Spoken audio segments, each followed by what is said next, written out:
aware what a special place this is, and it's especially great to see so many classes spanned and so many current students here in attendance to honor the most recent inductee.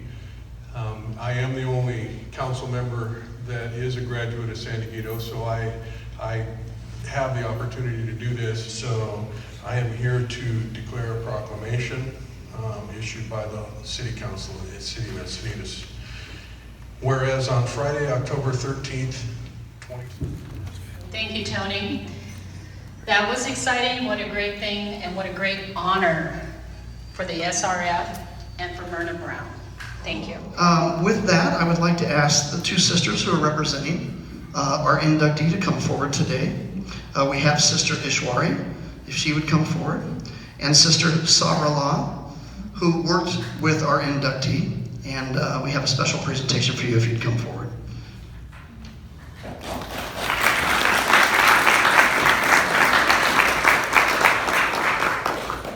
Again, it's an honor that to have had her as to walk these hallowed halls and to enter the ashram at age 15 and still continue her studies here at San Dieguito. So we have the special plaque that we made with the beautiful pictures of her both in high school and from her yearbook photo and a later one as well. And again, thank you very much for sharing her story with us.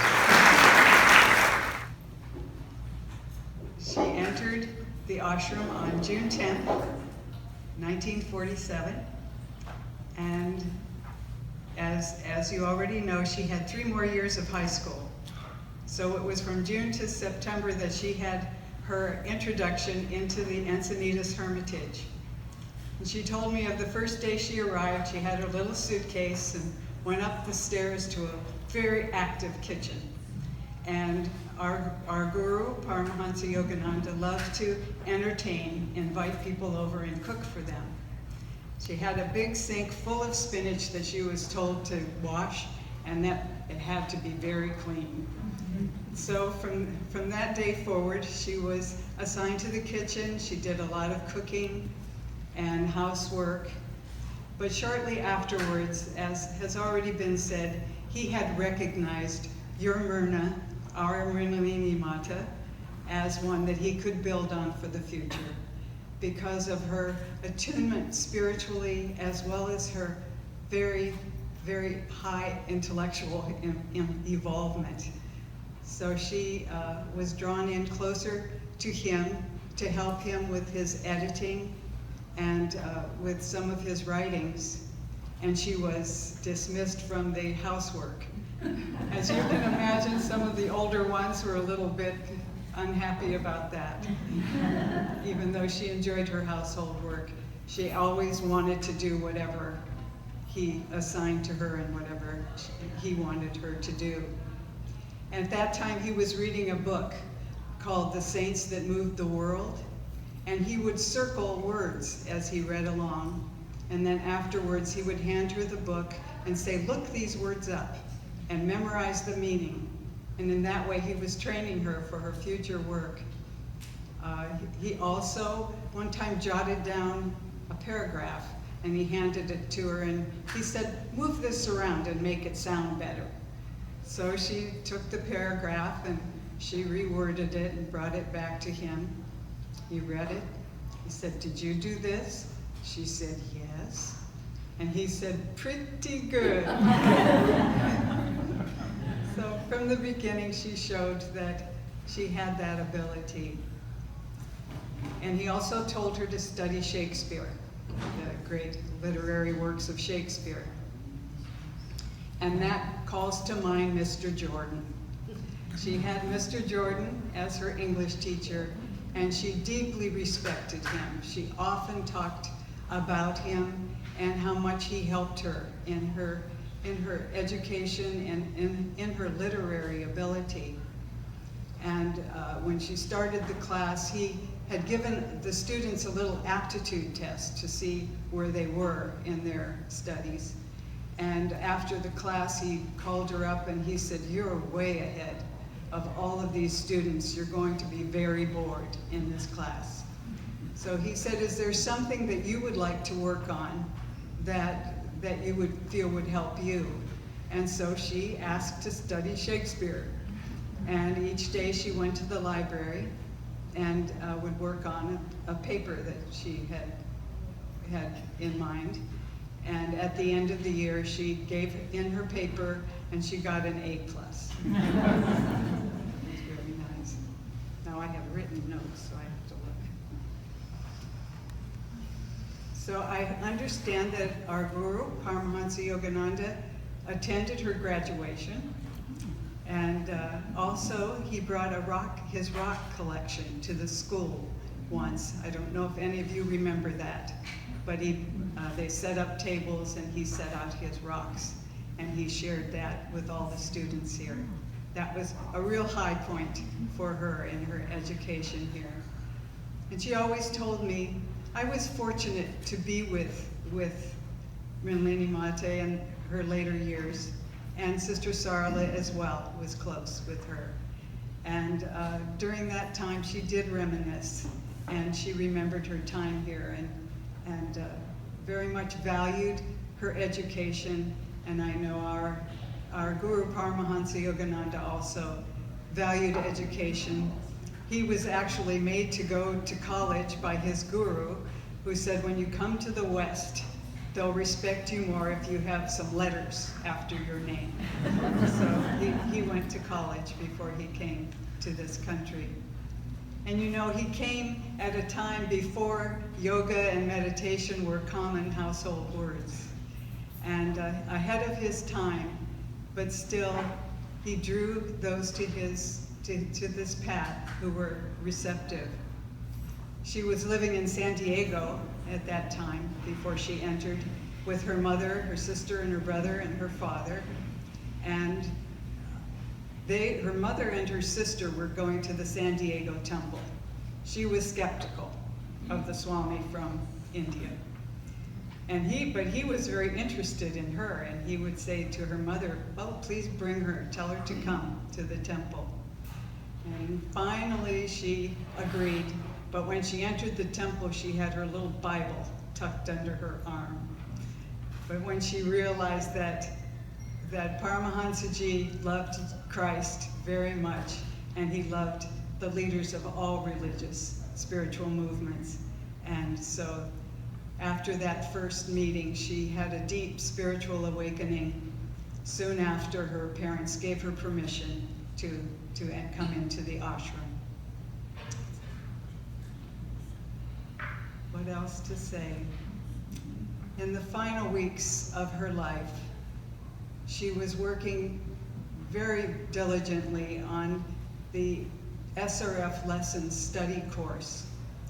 And this was a task that Guruji gave her early on, and he said, this will be your life's work.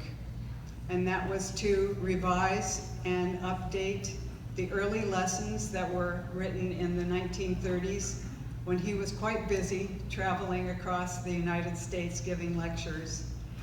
And he wanted those to be revised, and he also told her to write the advanced study course.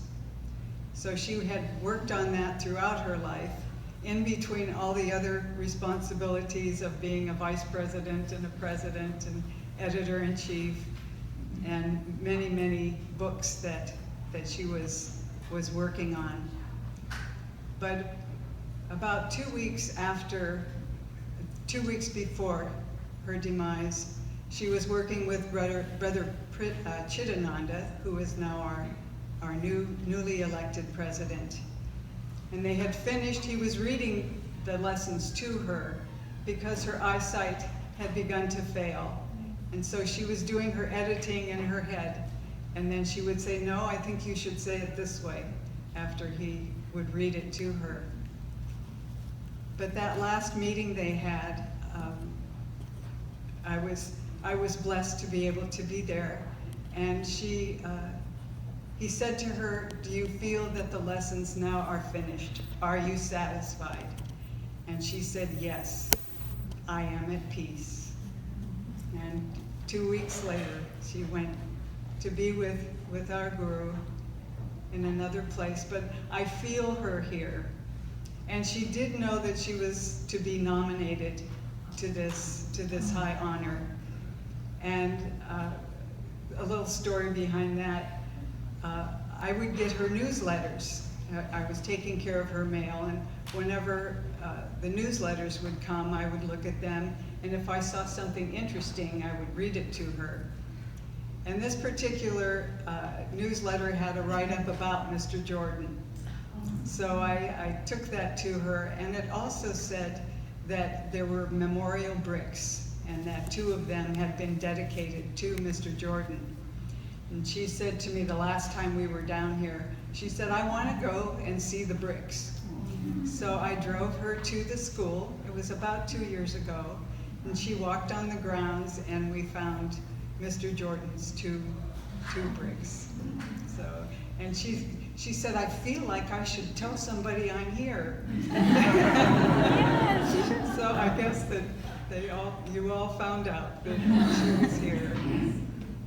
I'm sure she is here with us. And I'm sure she is, as we all are at SRF, so grateful for this honor, for all that you did to help her in her life, and I think that she also helped all of you. And she does have a special friend here today who brought her yearbook, and she has the letter that I don't know whether to call her Merna or Mrinalini, but that she wrote to our dear Joyce. So I would like to ask Joyce to come forward, as she would like to share this letter with all of you that really describes for you not only who she was then, but I read the letter before coming up here, and I think it also really described how she was throughout her life.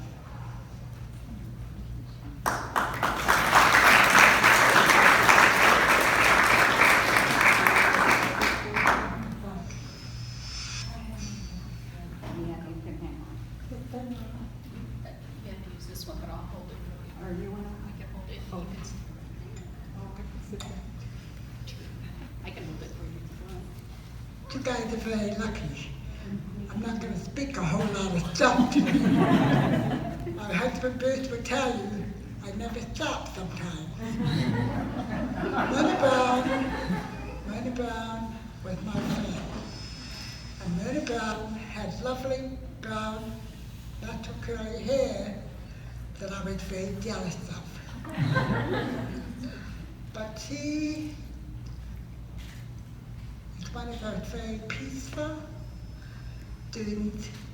We used to have lunch together, sometimes on the grass. I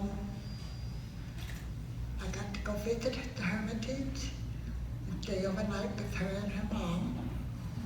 And I got to meet the master when he came over, and I think it was 1948. He came to visit the Hermitage, and I was allowed to go up and meet him. Merna has always been at peace. She wrote something in my annual when we graduated. I'm going to read it to you and let you know that this is the kind of a girl that Merna was back in those days. My dearest Joyce, it is futile to try and express in words how much I have enjoyed having you as one of my dear friends ever. June 10th cannot mean the end of our friendship, for true friendship never dies, but proves with the years, fed by, but grows with the years, fed by the spark of remembrance. I think your choice of a profession, nursing, is a wonderful one. I know you will be successful because you own the qualities which lead to success: personality, unselfishness, kindness, and spirituality. The door of the Hermitage is always open to you, and I hope you will come often. Just meeting the Master is a blessing that will go with you all through your life, no matter what path you may follow. Till I see you again, and I know our paths will cross, all my love and wishes for your happiness. Merna Loy. was her middle name. And there was an actress by the name of Merna Loy at that time too. So she and I had a little thing going through. Merna and I moved around the country because I married a Navy man and I wasn't here for all the reunions. But the few that I came to, she was never there. But she let me know one time that she was up in San Francisco. Merna and I have that friendship that you pick up, like a lot of us do here. You know, we don't see each other for 10 years, but come back, wow, the years just dropped by.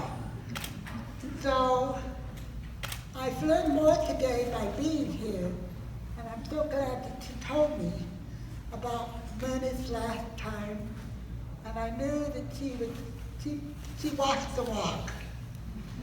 She walked the walk. Wherever she was, she walked the walk. And for that, she's been a blessing in my life. I want to tell them one more story about the straight A's. Oh, straight A's. Yeah.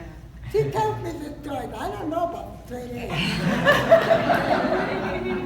Mrinalini Mata did tell me about her best friend, and she had told Paramahansa Ji about Joyce. And he said, how are her grades? And this must have been the time that she had straight A's. And Guruji said to her, I want you to get straight A's too. So that semester she worked very hard and got straight A's. But she remembered you as her friend and was really grateful for that. Thank you so much. That was really incredible to learn all of that about Merna. Okay, at this time, I want to thank everybody for coming. It was a great turnout. We had a lot of fun. We hope everybody had a good time, got to catch up with old friends and meet some new ones. And we will be doing this again next year. And also, so you know, Merna will be getting a brick with our Mustang Legacy project. We are just in the middle of construction. We have to finalize locations and all, and then we'll be working on the next phase. So keep that in mind if you're also planning on buying a brick. But we will also let you know at the SRF when we do put the new bricks in and let you know so you can come up for that. All right, thank you everybody. Have a great afternoon.